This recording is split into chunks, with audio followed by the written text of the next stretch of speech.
కొడితే డిక్కీని కరుస్తుంది, నీకు అది కూడా లేదు. రింగా రింగా రోజెస్ ఆడుకుందామా? కరెక్ట్. చేయి పట్టుకుని రౌండ్ తిరుగుతూ బయటకు పోవచ్చు. సూపర్. పదండి అయితే వెళ్ళి ఆడుకుందాం.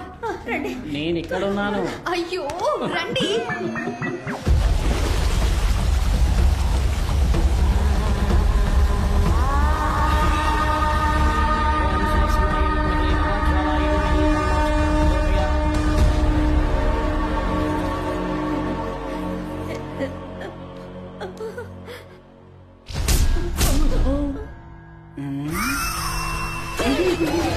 ఏంటి అభిషేక్, చెయ్యి నాకిచ్చి బాడీని దూరంగా ఉంచావు? సెంటర్ లో ఒక డెడ్ బాడీ దాక్కుంది, కళ్ళు పెట్టి చూడండి సార్.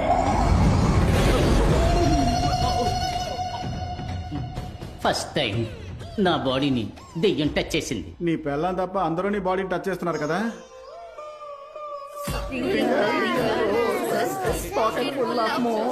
అది మోసెస్ కాదు, పోసెస్. తెచ్చిదానా కరెక్ట్ గా పాడితే దెయ్యం వదిలిపెడుతుందా ఏంటి? నోరు మూసుకొని పాడు. చిన్నతనంలో ఆడుకోవాల్సిన ఆటని కన్నితనంలో ఆడుకుంటుంది.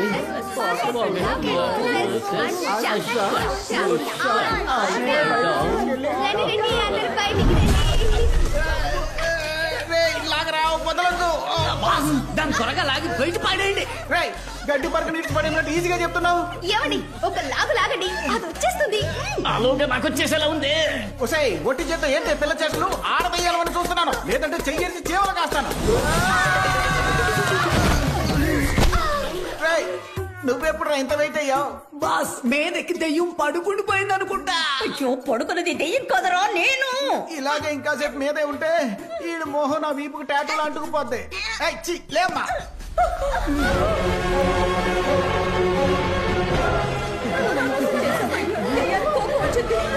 చాలు పరిగెత్తుకుంటూ వచ్చాయి. అది మనల్ని ఎవరో చేసేలోగా.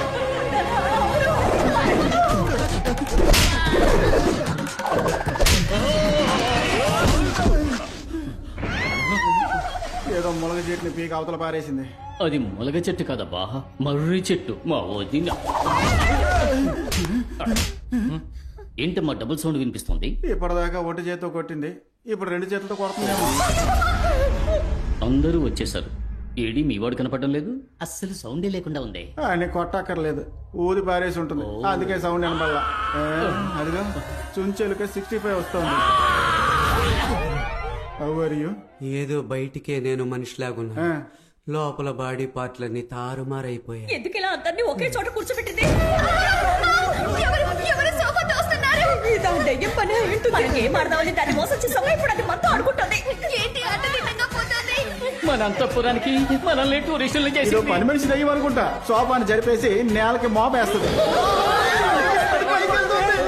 నీకు మరీ నోటి తోలు కాకపోతే ఎందుకు నా దెయ్యాన్ని తిట్టావు? అది కోపంలో ఏం చేస్తుందో దానికే తెలియదు.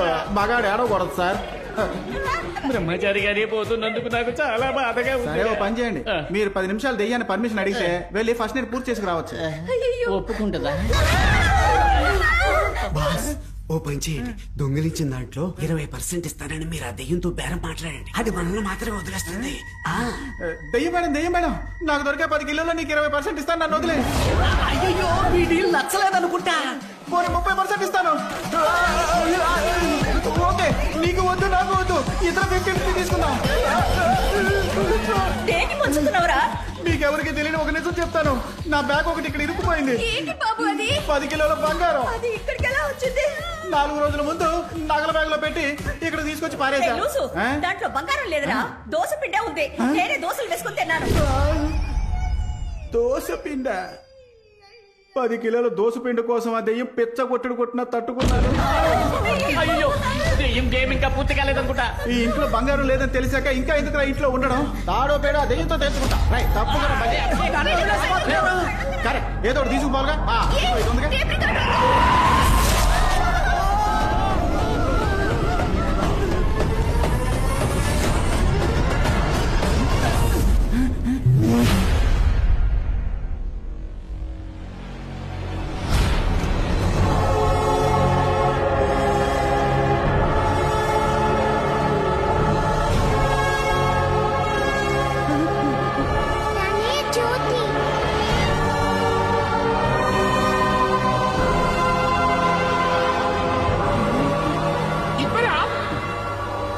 రికార్డరా?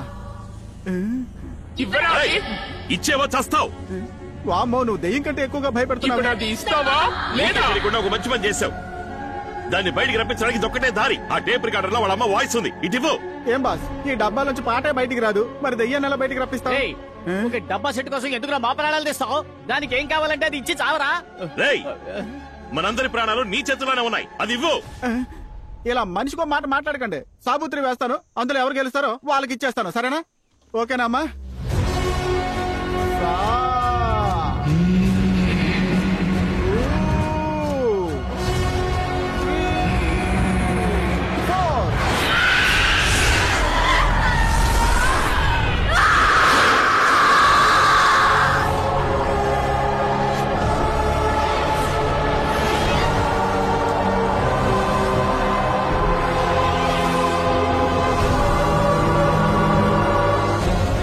ఇది వెళ్లే దారిలో కొన్ని దుష్టశక్తులు ఆకర్షిస్తుంది.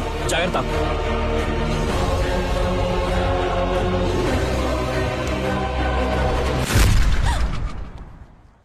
ఏమైంది? ఏం లేదు.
జ్యోతి,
చేతులు జోడించి వేడుకుంటున్నా, నాకు సాయం చెయ్యి. ఇంకో 2 నిమిషాల్లో నా ఆత్మ అంతమవుతుంది. అంతకంటే ముందు నేను జమీందారుని ఒకే ఒక్క ప్రశ్న అడగాలి. ఆయన్ని ఇక్కడికి పిలుచుకురండి. నేను అనుకున్నదేదీ జరగలేదు. ఇష్టపడ్డ వారితో జీవించలేకపోయాను.